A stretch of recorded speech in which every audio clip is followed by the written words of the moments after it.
स्वागत आहे मित्रांनो तुमच्या सर्वांचं सुपर कोचिंग टेक्स्टबुकच्या आपल्या या ऑनलाईन लर्निंग प्लॅटफॉर्मवर. माझा आवाज तुमच्या सगळ्यांपर्यंत व्यवस्थित येत असेल. मित्रांनो, आज मी अशा एका विषयावर तुमच्यासोबत चर्चा करण्यासाठी आलेलो आहे, जो विषय आज ना उद्या तुमच्यासमोर एक प्रश्न म्हणून उभा राहू शकतो. विषय नेमका आहे राज्यसेवा पूर्व परीक्षा 2027-2028. मी 2027 आणि 2028 असं का म्हणतोय, कारण अनेक विद्यार्थ्यांचा हा प्रश्न आहे की सर 2027 ची तयारी करायची असेल तर काय रणनीती असायला पाहिजे आणि 2028च्या तयारीच्या दृष्टिकोनातून काय रणनीती असायला पाहिजे. सो मित्रांनो, आजच्या या 10 ते 15 मिनिटांच्या व्हिडिओमध्ये मी तुम्हाला दोन्ही वर्षांच्या प्रिपरेशनच्या दृष्टिकोनातून काही महत्त्वपूर्ण मुद्दे सांगणार आहे. प्लस आजचा जो आपला हा व्हिडिओ आहे, या व्हिडिओचा जो फोकस एरिया असणार आहे, तो फोकस एरिया म्हणजे टॉपर्स असं नेमकं काय करतात की ज्यामुळे त्यांची रँक टॉप असते, ज्यामुळे ते इझिली सगळ्या गोष्टी क्रॅक करून पोस्टही मिळवतात. नेमकं आपलं असं काय चुकतं आणि ते आपल्याला लक्षातही येत नाही. सो मित्रांनो, स्वागत करतो मी रितेश खिरड तुमच्या सर्वांचं आपल्या टेक्स्टबुक सुपर कोचिंगच्या ऑनलाईन लर्निंग प्लॅटफॉर्मवर. आजच्या या व्हिडिओ सेशनमध्ये सगळ्यात पहिल्यांदा आपण समजून घेऊयात की राज्यसेवा 2027-2028च्या दृष्टिकोनातून एक सर्वसाधारण मुलगा कशा प्रकारचं प्रिपरेशन करतो आणि टॉपर्स कशा प्रकारचं प्रिपरेशन करतात. सो सुरुवात करूयात. बघा मित्रांनो, 2027-28च्या दृष्टिकोनातून जी ब्ल्यूप्रिंट असायला पाहिजे ती ब्ल्यूप्रिंट तुम्हाला मी आजच्या सेशनमध्ये दाखवतोय. ओके, सो सुरुवात करत असताना सगळ्यात पहिल्यांदा तुम्हाला ह्या ठिकाणी दोन गोष्टी मी कम्पेअर करून देण्याचा प्रयत्न केला. पहिलं म्हणजे एक सर्वसामान्य उमेदवार कशा प्रकारे प्रिपरेशन करत असतो आणि एक टॉपर म्हणजे जो पोस्ट होल्डर असतो तो कशा प्रकारचं प्रिपरेशन करतोय. हे कम्पॅरेटिव्ह याकरता करून दाखवतोय कारण यामुळे आपल्याला आपण कुठे चुकतोय ही गोष्ट लक्षात येते. सगळ्यात पहिल्यांदा एक गोष्ट बघा, सर्वसाधारण मुलगा ज्यावेळेस एखाद्या स्पर्धा परीक्षेच्या तयारीच्या दृष्टिकोनातून स्टार्टअप घेत असतो, सुरुवात करत असतो, त्यावेळेस सगळ्यात पहिल्यांदा तो त्याचा एरिया सेट करतो पूर्व परीक्षा. परंतु त्याच ठिकाणी पोस्ट होल्डर किंवा टॉपर्स जर आपण बघितलं तर ते सुरुवात करत असतात मुख्य परीक्षेपासून. आता असं का बरं? तर मित्रांनो, स्ट्रॅटेजी सिंपल आहे. मुख्य परीक्षेचा जर तुम्ही अभ्यासक्रम बघितला तर त्या मुख्य परीक्षेच्या अभ्यासक्रमामध्ये पूर्व परीक्षेचा अभ्यासक्रम तसाही पूर्णपणे ओव्हरलॅप आहे. सो तुम्ही मुख्य परीक्षेचा जर अभ्यासक्रम पूर्ण करत असाल तर पहिला मुद्दा असा की प्रत्येक टॉपिकची तुमची डेप्थनेस ॲज कम्पेअर टू प्रिलियम खूप जास्त असते, ज्यामुळे 100% तुमचा पूर्व परीक्षेचा सगळा अभ्यासक्रम त्यातून कव्हर होतो. तुमची कॉन्सेप्च्युअल क्लिअरिटी चांगली आलेली असते. त्यामुळे पूर्व परीक्षेमध्ये कशाही प्रकारे जर फिरून फिरून तरी त्याच्या टॉपिकवर प्रश्न विचारला तर तो प्रश्न 100% तुमच्या कव्हरेजमध्ये येतो. त्यामुळे आपण ही चूक करतो की येणारी पूर्व परीक्षा आपण टार्गेट करतो, त्याच्यानंतर येणारी पूर्व परीक्षा आपण टार्गेट करतो, त्याच्यानंतर येणारी पूर्व परीक्षा आपण टार्गेट करतो. परंतु कधी ही गोष्ट नोटीस केली आहे का की एकदा जरी मुख्य परीक्षा दिली तर येणाऱ्या काळात तुम्ही कोणतीच पूर्व परीक्षा नापास होत नाही? बरोबर आहे. याचं कारण असं आहे, कोणताही एक विद्यार्थी पकडा, जर त्या विद्यार्थ्याने एकदा जरी मुख्य परीक्षा दिली असेल ना तर त्याच्यानंतरच्या येणाऱ्या कोणत्याही पूर्व परीक्षा तो मुलगा नापास होत नाही. का? कारण मुख्य परीक्षेचा अभ्यासक्रम ज्यावेळेस कव्हर केला जातो त्यावेळेस तो विथ डेप्थनेस कव्हर केला जातो, विथ कॉन्सेप्च्युअल क्लॅरिटी असते. अनेक वेगवेगळी पुस्तकं वाचून तो त्याचं नॉलेज जास्तीत जास्त भरीव स्वरूपात तयार करत असतो आणि त्या नॉलेजच्या जोरावर ज्यावेळेस तो पूर्व परीक्षेला जातो त्यावेळेस तो पूर्व परीक्षा सहजरित्या पास करतो किंवा असं मी म्हणेल की पूर्व परीक्षेमध्ये तो चांगला स्कोरही घेतो. सो ज्या वेळेस आपल्याला सुरुवात करायची त्या प्रत्येक वेळेस आपण सुरुवात ही मुख्य परीक्षेपासून तयार करणं गरजेचं आहे. आणि अलीकडच्या काळामध्ये ज्यावेळेसपासून राज्यसेवेचा पॅटर्न हा डिस्क्रिप्टिव्ह झालाय त्यावेळेसपासून तर ही तुमची गरज आहे की तुम्हाला जर राज्यसेवेची तयारी करायची असेल तर ती तयारी तुम्हाला मुख्यपासूनच करणं गरजेचं आहे. याचं कारण असं तर मुख्य परीक्षेला आन्सर रायटिंग आली आहे आणि आन्सर रायटिंग ही एकाएकी शिकता येणारी प्रक्रिया नाही. तुम्ही आन्सर रायटिंगचा जेवढा जास्तीत जास्त सराव कराल तेवढी आन्सर रायटिंग तुमची क्रीम होत जाणार आहे आणि राज्यसेवेचा जो फायनल रिझल्ट आहे पोरांनो हा आन्सर रायटिंगवरच डिपेंड आहे. त्यामुळे आपल्याला तयारी करत असताना ही मुख्यपासूनच करणं गरजेचं आहे असं मी सांगेन. याच्यानंतर दुसरा महत्त्वाचा मुद्दा, 10 वेगवेगळी पुस्तकं आपण वाचत असतो. कोणी एखाद्या अमुक यांनी सांगितलं हे पुस्तक घ्या आपण ते घेतो, तमुकने सांगितलं ते घ्या आपण ते घेतो, त्या सरांनी सांगितलं ते घ्या आपण ते घेतो, ह्या सरांनी सांगितलं हे घ्या आपण हे घेतो. आपल्या स्वतःला काही कळायला लागल्यानंतर आपण आपल्या स्वतःच्या चॉईसनुसार आणखीन एखादं पुस्तक घेतो. म्हणजे सर्वसाधारणपणे मुलांचा प्रॉब्लेम काय आहे, मुलांना असं वाटतं की मी हे जर पुस्तक वाचलं तर मला याचा फायदा होईल, मी पास होऊन जाईल. मी जर ते नवीन मार्केटमध्ये पुस्तक आलेलं आहे ते पुस्तक जर मी वाचलं तर मला त्याचा फायदा होईल, मी पास होईल.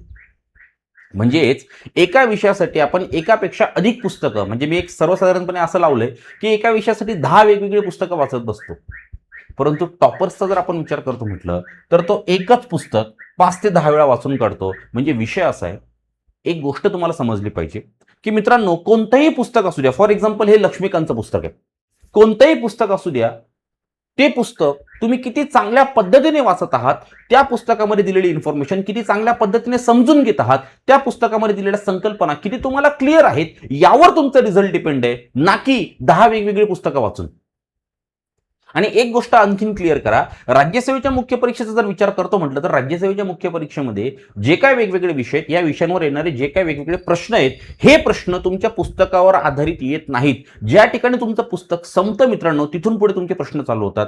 म्हणून मी प्रत्येक वेळेस तुम्हाला सांगतो, राज्यसेवेची परीक्षा आता रिडिंगची राहिलेली नाहीये, तर राज्यसेवेची परीक्षा आता रायटिंगची झालेली आहे. सो रायटिंग स्किल तुमची केव्हा डेव्हलप होणार आहे, ज्यावेळेस तुमच्या सगळ्या संकल्पना क्लिअर असतील. जर तुम्हाला संकल्पना क्लिअर करायच्या असतील तर एक पुस्तक तुम्ही वारंवार वाचा, त्यामध्ये नेमकं काय सांगितलंय त्या गोष्टी तुम्हाला समजून घ्यायच्या आहेत, आणि त्या गोष्टी तुम्हाला समजल्यानंतर मग तुमची प्रोसेस चालू होते ती म्हणजे आन्सर रायटिंगची. आणि म्हणून सुरुवात करावी लागते मुख्य परीक्षेपासून, राईट.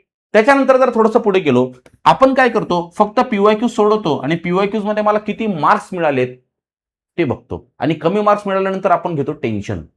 परंतु मित्रांनो टॉपर्स त्याच्यापेक्षा वेगळं करतात. काय करतात, आयोगाचे पीवायक्यूज तर सोडवतात, प्रत्येक ऑप्शनचं मायक्रो अनालिसिस करतात, प्रत्येक ट्रिक्सचं मायक्रो अनालिसिस करतात, की बाबा एखादा प्रश्न सोडवण्यासाठी मी माझी काय ट्रिक लावली होती, माझ्या ह्या ट्रिकमुळे माझं उत्तर चुकलंय, तर माझी ट्रिक नेमकी काय होती, त्या ट्रिकचं अनालिसिस करतात. नाही, ही ट्रिक अशा प्रकारच्या प्रश्नांसाठी चुकीची आहे, मग कोणती ट्रिक मला ह्या ठिकाणी लावणं गरजेचं आहे जेणेकरून ह्या प्रश्नाचं उत्तर मला बरोबर काढता येईल. मुद्दा लक्षात आला. सो आपण फक्त पीवायक्यू सोडवतो आणि मला ह्या पीवायक्यूज मध्ये किती मार्क्स मिळालेत हे आपण चेक करतो, बरोबर आहे. त्याच ठिकाणी टॉपर्स वेगळं काहीतरी करतात, प्रत्येक ऑप्शनचं मायक्रो अनालिसिस करतात, जी ट्रिक लावली आहे की बाबा हा एक प्रश्न आला होता, हा जोड्या लावा आला होता, हा अचूक विधान आला होता, हा चुकीचे विधान आला होता, हे प्रश्न सोडवण्यासाठी मी माझी काय ट्रिक लावली, मी काय विचार केला, बरं मी जो विचार केला त्यामुळे ह्या प्रश्नाचं उत्तर बरोबर आलंय चुकीचं आलंय. जर चुकीचं आलं असेल तर माझा हा विचार काही कामाचा नाहीये, मला माझा विचार चेंज करणं गरजेचं आहे, माझी ट्रिक मला चेंज करणं गरजेचं आहे. इथपासून त्यांचं प्रिपरेशन असतं. पण आपण ह्या गोष्टींकडे कधी लक्ष देतो, कोणीतरी आपल्याला सांगेल मग आपण लक्ष देतो. मग आता मी सांगतोय, आता तरी लक्ष द्या. त्याच्यानंतर टेस्ट देऊन आपण फक्त मार्क मोजत असतो. टेस्ट दिल्यानंतर कोणत्या सब्जेक्टमध्ये माझे सर्वाधिक प्रश्न चुकतायत, सब्जेक्ट मधल्या कोणत्या टॉपिक मध्ये माझे सर्वाधिक प्रश्न चुकतायत, हे अनालिसिस कोण करतो, जो टॉपर येतोय.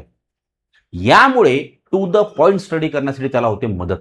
आणि टू द पॉइंट स्टडी ही आजची एमपीएससीची रिक्वायरमेंट आहे पोरांनो. जर ही रिक्वायरमेंट आपण फुलफिल केली तर येणाऱ्या काळामध्ये आपल्याला पोस्ट होल्डर म्हणून स्वतःला बघता येईल. अन्यथा आज जे प्रिपरेशन करतोय तेच प्रिपरेशन पुढच्या वर्षी चालेल, तेच त्याच्या पुढच्या वर्षी चालेल, तेच त्याच्या पुढच्या वर्षी चालेल, आणि बोलता बोलता एमपीएससी मध्ये आपण कधी पंचवार्षिक योजना पूर्ण करूत आपल्यालाही समजणार नाही. सो आपण जो काही अभ्यास करतोय तो अभ्यास योग्य पद्धतीने चालतोय का, योग्य पद्धतीने होतोय का, हे चेक करा. आणि जर स्वतःला चेक करता येत नसेल तर हा मोबाईल नंबर माझा इथे देऊन ठेवतो, मला कॉन्टॅक्ट करा, माझ्यासोबत चर्चा करा, तुमचं कुठे चुकतंय, कुठे तुमचं बरोबर यायला पाहिजे, काय तुम्हाला बरोबर करणं गरजेचं आहे, सगळ्या गोष्टी आपण डिस्कस करू. माझा मोबाईल नंबर तुम्हाला या ठिकाणी देऊन ठेवतो. यानंतर जर थोडंसं आपण पुढे गेलो तर मुख्य परीक्षेला प्राधान्य देऊन पूर्व परीक्षेचा अभ्यास करणं हे कसं फायदेशीर असतं, दोन गोष्टी तुम्हाला सांगून देतो. बघा, मुख्य परीक्षेचा तुमचा एवढा भला मोठा सिलेबस आहे, एवढा भला मोठा. हा जर सिलेबस तुम्ही टार्गेट करत असाल तर पूर्व परीक्षा तुमची इझिली एवढ्याच सिलेबसवर आधारित आहे, ती तुमची क्रॅक होणारच आहे ना. मुख्य परीक्षा ज्यावेळेस तुम्ही कराल त्यावेळेस तुमचा विषयाची डेप्थनेस वाढणार आहे, तुमच्या संकल्पना क्लिअर होणार आहे, आणि त्या संकल्पना क्लिअर झाल्यानंतर पूर्व परीक्षेमधील प्रश्न तुम्हाला सोडवण्यासाठी जास्त ताण घेण्याची गरज नाहीये, बरोबर आहे. सो सगळ्यात पहिल्यांदा आज पासून आपण राज्यसेवा 2027 ची तयारी जर करत असू, बरोबर आहे, किंवा राज्यसेवा 2028 ची तयारी करत असू, तर आपल्याला आजपासून मुख्य परीक्षेला टार्गेट करणं गरजेचं आहे, ना की पूर्व परीक्षेला. मुख्य परीक्षेला टार्गेट करा पोरांनो, विषयाची डेप्थनेस वाढवा, उत्तर लेखनाचा सराव सुरू करा. येस, शांततेच्या काळामध्ये जास्त मेहनत करा, म्हणजे युद्धाच्या काळामध्ये आपल्याला कमी मेहनत करावी लागेल, आणि जी मेहनत आपण आज करू ती लॉंग टर्म साठीची असेल. त्यामुळे ही गोष्ट विसरू नका. टॉपर्स कधीही पूर्वपरीक्षेचा विचार करत नाहीत. आधी मेन्सचा अभ्यास भक्कम करून ठेवतात आणि मग पूर्वपरीक्षेच्या वेळेस पूर्वचा अभ्यास. सो कधी पण हे लक्षात ठेवा. याच्यानंतर 10 पुस्तकं एक वेळ वाचण्यापेक्षा एक पुस्तक 10 वेळेस वाचा. रिव्हिजन द्या. प्रत्येक रिडिंग मध्ये तुम्हाला काही ना काहीतरी नवीन मिळणार आहे. प्रत्येक रिडिंग मध्ये तुम्हाला काही ना काहीतरी नवीन मिळणार आहे. मी आज ज्यावेळेस युट्यूबवर एक लेक्चर घेत होतो, त्या लेक्चरमध्ये मी विद्यार्थ्यांना विचारलं की बाबा भारतीय राज्यघटनेमध्ये मूलभूत हक्क आपण अभ्यासतो. या मूलभूत हक्कामधलं एक कलम आहे, कलम 30. ह्या कलम 30 मध्ये कोणती घटना दुरुस्ती आहे का, असा प्रश्न मी पोरांना विचारला. त्यावर पोरांनी मला उत्तर दिलं, सर कोणतीही घटना दुरुस्ती कलम 30 मध्ये नाही. पण ज्यावेळेस मी पोरांना सांगितलं की बाबा 44वी घटना दुरुस्ती आपण कलम 30 मध्ये अभ्यासतो आणि त्या 44व्या घटना दुरुस्तीनुसार आपण अमुक अमुक एक तरतूद करून ठेवलेली आहे, त्यावेळेस पोरांना क्लिक झालं की अरे हो, हे माझ्याकडनं मिस झालंय. म्हणजे सांगायचं तात्पर्य असं की प्रत्येक रिडिंग मध्ये तुम्हाला काही ना काहीतरी नवीन मिळणार आहे. राईट. सो 10 पुस्तकं एक वेळ वाचण्याची पद्धत आता संपलेली आहे. एक पुस्तक तुम्हाला जास्तीत जास्त वेळेस वाचून सगळ्या गोष्टी परफेक्ट करून ठेवणं गरजेचं आहे. जर ह्या गोष्टी आपण आत्ताच परफेक्ट करून ठेवल्या तर येणाऱ्या काळामध्ये आपल्याला कमी मेहनत करावी लागेल. लक्षात आलंय? याच्यानंतर थोडंसं पुढे जाऊयात. आपलं साधारणतः हा प्लॅन असला पाहिजे. बरोबर आहे. टेस्ट आपण समजा सोडवली. विषय काय होतो की आपण PYQ सोडवतो, MCQ सोडवतो. जो काही टॉपिक आपण रीड केलाय, जो काही टॉपिक आपण बनवलाय, तो आपण क्रॉस चेक करण्याचा प्रयत्न करतो. टेस्ट सोडवल्यानंतर त्यामध्ये मला फक्त किती मार्क्स मिळालेत हे चेक करत बसू नका. ह्या टेस्टमध्ये माझं कुठे चुकलंय, कोणता टॉपिक मला अजूनही क्लिअर झालेला नाहीये, तो टॉपिक क्लिअर करण्याकडे लक्ष केंद्रित करा. कारण आज तो टॉपिक तुमचा क्लिअर नाहीये आणि आजही तुम्ही त्याच्याकडे लक्ष केंद्रित केलं नाही. उद्या परीक्षेमध्ये त्याच टॉपिकवर जर प्रश्न आला ना पोरांनो, तर रिझल्ट नक्कीच आहे, आपल्याला तो प्रश्न सोडवता येणार नाहीये. सो टेस्ट या कशासाठी असतात, तर तुम्हाला किती मार्क्स पडतायत हे चेक करण्यासाठी नव्हे. तुम्ही जे काही टॉपिक्स तयार केलेले आहेत त्यापैकी तुमचा कोणता टॉपिक आजही वीक राहिलेला आहे, कोणता टॉपिक तुम्हाला अजूनही चांगला बनवणं गरजेचं आहे, हे स्वतःला दाखवण्यासाठी टेस्ट असतात. सो त्याचा वापर तसाच करा. प्रत्येक प्रश्नाचं जे काही ऑप्शन्स दिले आहेत त्या ऑप्शनचं अनालिसिस करा, इव्हॅल्युएशन करा की हा ऑप्शन इथे टाकला आहे, याचा आणि या प्रश्नाचा काही संबंध आहे का. यामुळे तुमचा अभ्यास आणखी जास्त टू द पॉइंट होत असतो. त्याच्यानंतर टार्गेट स्टडी ठेवा की माझा दिवसभरामध्ये हा टॉपिक आज मला वीक सापडलाय, कोणत्याही परिस्थितीमध्ये मला हा टॉपिक इतका चांगला बनवायचा आहे की या टॉपिकवर आलेला कोणताही प्रश्न मला बरोबरच सोडवता यायला पाहिजे, असं टार्गेट फिक्स करा. विदाऊट टार्गेट तुम्हाला काहीच हाती येणार नाहीये. आपण घरातून गाडी घेऊन निघालो, आपल्याला जायचंय मुंबईला, आपलं टार्गेट आहे की मला मुंबईला पोहोचायचंय. जर हे टार्गेटच नसेल तर तुमची गाडी योग्य वेने जाणार आहे का, कुठे जाणार आहे, काय जाणार आहे, तुम्हाला तरी अंदाज आहे का. नाही मला फक्त बाहेर निघायचंय. अरे हो, पण कुठे, नाही असंच भटकायचंय. आपण असं कधी करतो का, नाही मला असंच भटकायचंय. काही ना काहीतरी डोक्यात टार्गेट असायला पाहिजे. ते टार्गेट पूर्ण झाल्याशिवाय आपल्याला आज आपला अभ्यास थांबवायचा नाही. हे टार्गेट बेस्ड स्टडी पाहिजे. आणि चौथा, रिटेस्ट. एखादी टेस्ट आपण सोडवली, त्या टेस्टमध्ये मला ह्या विषयांवर एवढेच मार्क्स मिळाले, ह्या विषयामध्ये माझ्या एवढ्या चुका झाल्या, रिटेस्ट. दुसरी टेस्ट घ्या, परत तो विषय चेक करा. तिसरी टेस्ट घ्या, परत तो विषय चेक करा. तो सांगायचं तात्पर्य असं आहे, जोपर्यंत वारंवार सर्वाच्या माध्यमातून आपण स्वतःला चेक करून वीक सब्जेक्ट स्ट्रॉंग बनवणार नाही, तोपर्यंत आपल्याला अपेक्षित यश बघायला मिळणार नाही. आणि आताच योग्य वेळ आहे अशा पद्धतीने तयारी करण्याची. कारण अजूनही तुमच्या पूर्वपरीक्षेसाठी, तुमच्या मुख्य परीक्षेसाठी भरपूर असा वेळ शिल्लक आहे. आणि अशाच पद्धतीने तयारी जर आपल्याला करायची असेल तर एकदा माझ्याकडनं प्लॅन तयार करून घ्या. प्लॅन तयार करून घेतल्यानंतर तुम्हाला सगळ्या गोष्टी क्लिअर होतील आणि आपण त्या अकॉर्डिंग प्रिपरेशन सुरू करू शकतो. यानंतर सीसॅटला हलक्यात घेऊ नका, कारण असे अनेक विद्यार्थी आहेत जे GSलाच खूप जास्त फोकस करतात. काही नाही सीसॅट होऊन जाईल, परंतु सीसॅट काही विद्यार्थी असेही आहेत की GSला चांगला स्कोर होऊन सुद्धा सीसॅट क्वालिफाईंग होत नाही. 1-1, 2-2 मार्कावरनं सीसॅट जातो आणि मग होतो प्रॉब्लेम. सो सीसॅटला हलक्यात घेऊ नका. ठीक आहे. परीक्षेच्या काही दिवस अगोदर, 3 महिने अगोदर जरी तुम्ही सीसॅटचं व्यवस्थित प्रिपरेशन केलं तरी फायदेशीर आहे. ठीक. येस. याच्यानंतर तुमचा मास्टर प्लॅन असा असायला पाहिजे. पायाभूत तयारी पहिले 10 ते 12 महिने, म्हणजे पूर्ण मेन्सची तयारी तुम्हाला 10 ते 12 महिने करायची आहे. एकदम व्यवस्थित, with answer writing, with all concept clear. त्याच्यानंतर पूर्व परीक्षेच्या दृष्टिकोनातून आपल्याला 6 महिन्यांचा वेळ लागणार आहे. राईट. सो इथे झाले 16 ते 18 महिने. आणि नंतरच्या 3 ते 4 महिन्यांसाठी आपल्याला लागणार आहे टेस्ट.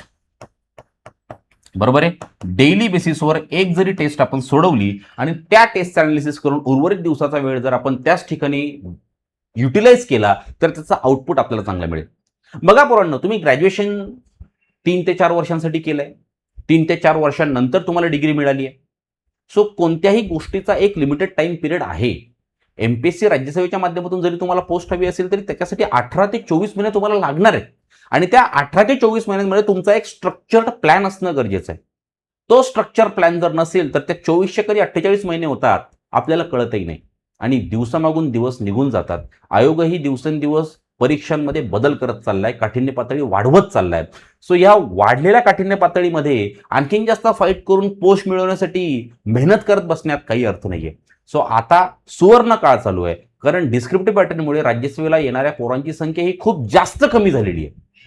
सो ह्याच काळामध्ये जर आपण राज्यसेवेचा जर व्यवस्थित स्ट्रक्चर्ड प्लॅन बनवून अभ्यास केला तर आपल्याला आउटपुटही चांगलं बघायला मिळेल. सो साधारणतः 10 ते 12 महिन्यांमध्ये तुम्हाला तुमचा मेन्सचा पोर्शन कंप्लीट करायचा आहे. देन पुढच्या 6 महिन्यांमध्ये प्री ओरिएंटेड आपल्याला प्रिपरेशन करायचं आहे. आणि नंतरच्या 3 ते 4 महिन्यांमध्ये आपल्याला फक्त आणि फक्त टेस्ट सोडवायचे आहेत. ह्या टेस्टच आहेत ज्या तुम्हाला इतरांपेक्षा एक स्टेप पुढे ठेवणार आहे. सो असा एकंदरीत स्ट्रक्चर प्लॅन जर तुम्ही ठेवलात तर मी गॅरंटी घेतो पोरांनो 100% तुम्हाला यश मिळेल. बरोबर आहे. कारण योग्य वेळी योग्य गोष्टींवर लक्ष केंद्रित करणे हाच ब्ल्यू प्रिंटचा मुख्य भाग आहे. ब्ल्यू प्रिंट म्हणजे नेमकं काय, कधी तुम्हाला काय करायचंय, कोणत्या सिच्युएशनमध्ये तुम्हाला काय करायचंय, हे म्हणजे ब्ल्यू प्रिंट. आणि ही जर रणनीती आपण इम्प्लिमेंट केली 200% आपल्याला सक्सेस बघायला मिळतो. येस. याच्यानंतर अभ्यास करत असताना ह्या गोष्टींकडे विशेषतः लक्ष देणं गरजेचं आहे. नोट्स मेकिंग असेल, मेन्स फोकस असेल आणि एनसीईआरटी आणि स्टेट बोर्ड फोकस असेल. ज्यावेळेस आपण अभ्यास करतो त्यावेळेस एखादा पांढरा कागद A4 साईजचा वर टॉपिकचं नाव टाकायचं आणि ज्यावेळेस आपण रीड करत असताना ज्या गोष्टी आपल्याला माहीत नाहीत त्या छोट्या अक्षरात कुठेतरी साईडला लिहून ठेवायच्या. त्याला राऊंड करून ठेवा, चौकोन करून ठेवा, अशी वेगळी काहीतरी डिझाईन करा ज्याच्यामध्ये त्या गोष्टी लिहून ठेवा. आणि शक्यतोवर पूर्ण अख्खा एक टॉपिक एकाच पुढून मागून पेजमध्ये फ्रंट बॅक साईजमध्ये कसा बसेल तशाच नोट्स बनवा. नाही तर पुस्तकात ज्या लाईन टू लाईन लिहिलेल्या आहेत त्याच लाईन टू लाईन आपण आपल्या नोट्समध्ये लिहून ठेवतोय आणि दुसरं पुस्तक तयार करून ठेवतोय, त्याला नोट्स म्हणता येणार नाही. नोट्स अशा असतात की संपूर्ण एक टॉपिक 1 किंवा 2 पेजमध्येच माझा कव्हर झालेला आहे. परीक्षेच्या अगोदर फक्त तेवढं पेज मला रीड करायचंय जेणेकरून माझ्या सगळ्या गोष्टी क्लिअर होतील. सो ह्या नोट्स मेकिंगची सवय आपल्याला लागली पाहिजे. बरोबर आहे. अख्खं लाईन टू लाईन लिहायचं नाहीये, काही शब्द लिहून ठेवायचे, त्या शब्दावरून आपल्याला कळून गेलं पाहिजे. आणि त्या नोट्स फक्त तुमच्याच कामाच्या असतात. बरोबर आहे. त्याच्या नोट्स मी वापरतो, याच्या नोट्स मी वापरतो, त्याच्या नोट्स मी वापरतो. नोट्स ज्यावेळेस बनवल्या जातात ना त्या आपल्या सेल्फ दृष्टिकोनातून बनवल्या जातात, आपल्या स्वतःच्या अकॉर्डिंग त्या नोट्स असतात. सो तुम्ही जर इतरांच्या नोट्स वापरत असाल तर त्याने त्या नोट्स त्याच्या अनुषंगाने बनवलेले असतील. मग त्याला जेवढं कळतंय तेवढंच तुम्हाला कळतंय असं तर नसू शकतं ना. दोघांच्या गोष्टी वेगवेगळ्या असतील. सो आपल्या नोट्स आपण बनवा, तुमच्याकडे इनफ वेळ आहे. नोट्स कशा बनवायच्या याच्यावर जरी अडचण असेल, ही गोष्ट मोबाईल नंबर प्रत्येक ठिकाणी देऊन ठेवतोय, कारण या सगळ्या गोष्टींवर मी तुम्हाला गाईड करू शकतो. मेन्स फोकस आपला असला पाहिजे. प्लस काही विषय असे आहेत जे आपल्याला हमखास मार्क्स मिळवून देतात, जसं की पॉलिटी झालं, जिओग्राफी झालं, हिस्ट्री झालं, इकॉनॉमिक्स झालं. काही विषय आहेत असे की जे आपल्याला हमखास मार्क्स मिळवून देतात. त्या विषयांवर आपण मेन फोकस ठेवला पाहिजे. आपण ते विषय देतो सोडून भलतेच विषय घेतो हातात, आपल्यालाच कळत नाही आपलं चाललंय काय. बरोबर आहे ना. करंट अफेअर्स बद्दल अनेक विद्यार्थ्यांची ओरड असते की करंट अफेअर्स कव्हरेजमध्ये येत नाही, परंतु आपण कधी करंट अफेअरला व्यवस्थित हाताळलंय का रे? डेली बेसिसवर कधी आपण न्यूजपेपर रीड केलेत का रे? नाही. परीक्षेच्या 2 महिने अगोदर आपण करंट अफेअरचं इयरबुक आणतो, धडाधड वाचून काढतो. जर 2 महिने तुम्ही त्या विषयाला वेळ देत असाल तर तो विषय सुद्धा तुम्हाला तेवढेच मार्क्स देणार आहे. इतर विषयांना तुम्ही जे वर्ष 2-2 वर्ष देत आहेत, 6-6 महिने देत आहेत, तेवढा वेळ तुम्ही करंट अफेअर्सला देऊन बघा, तर तो सुद्धा विषय आहे जो तुम्हाला हमखास मार्क्स देतो. बरोबर आहे. सो यासाठी थोडंसं लक्ष ठेवा. त्याच्यानंतर पूर्व परीक्षा स्पेशल PYQs कसे करायचे?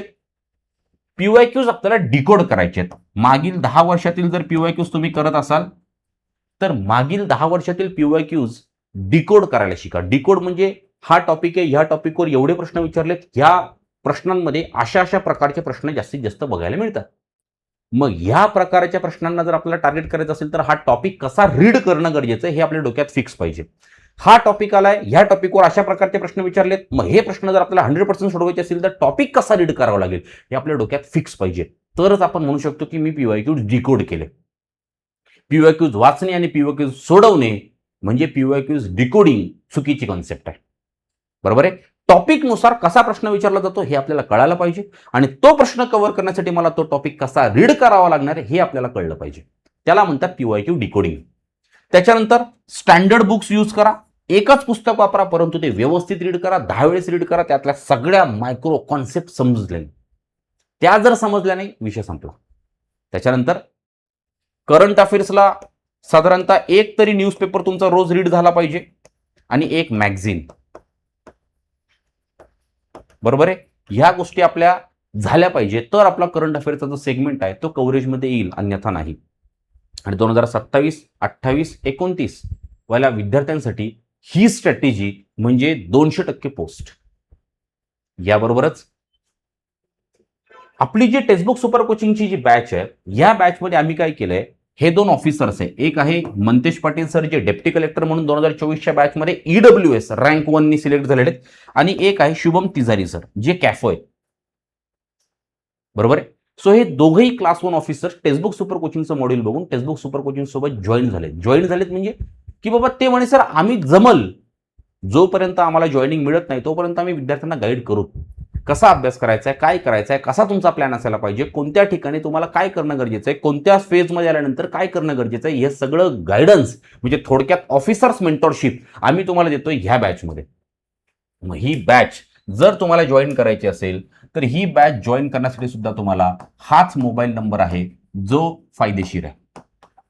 सो विचार करा आणि मग निर्णय घ्या, कारण अजूनही वेळ गेलेली नाहीये. कारण 2027-2028 साठी दोन्ही परीक्षांना तुम्हाला ऑफलाईन असणार आहे, कारण आयोगाने सुद्धा सांगितलंय ऑगस्ट 27 नंतर परीक्षा ऑनलाईन असेल. सो राज्यसेवेची परीक्षा ही ऑगस्ट 27च्या आधीच होईल. 26ची तर झाली, आता 27ची. राईट. सो चान्स घालवू नका. जर चान्स घालवला तर विषय संपला. बरोबर आहे. बाकी बॅच बद्दल तुम्हाला अवेअर करून ठेवलेलं आहे. या बॅचमध्ये 18 पुस्तकं आम्ही तुम्हाला देत असतो. बॅच EMI मध्ये सुद्धा भरून फीस भरून पण तुम्ही जॉईन करू शकतात आणि लाईफ टाईम व्हॅलिडिटी आहे. जोपर्यंत तुमची पोस्ट निघत नाही तोपर्यंत बॅच तुम्हाला अवेलेबल असेल. नवीन बॅचेस येतील त्याही तुम्हाला मिळतील. सो विचार करा आणि मग डिसिजन घ्या. राईट. सो आता थांबतो मी. स्ट्रॅटेजी क्लिअर झाली असेल. लवकरच भेटूया एका नवीन सेशनच्या माध्यमातून.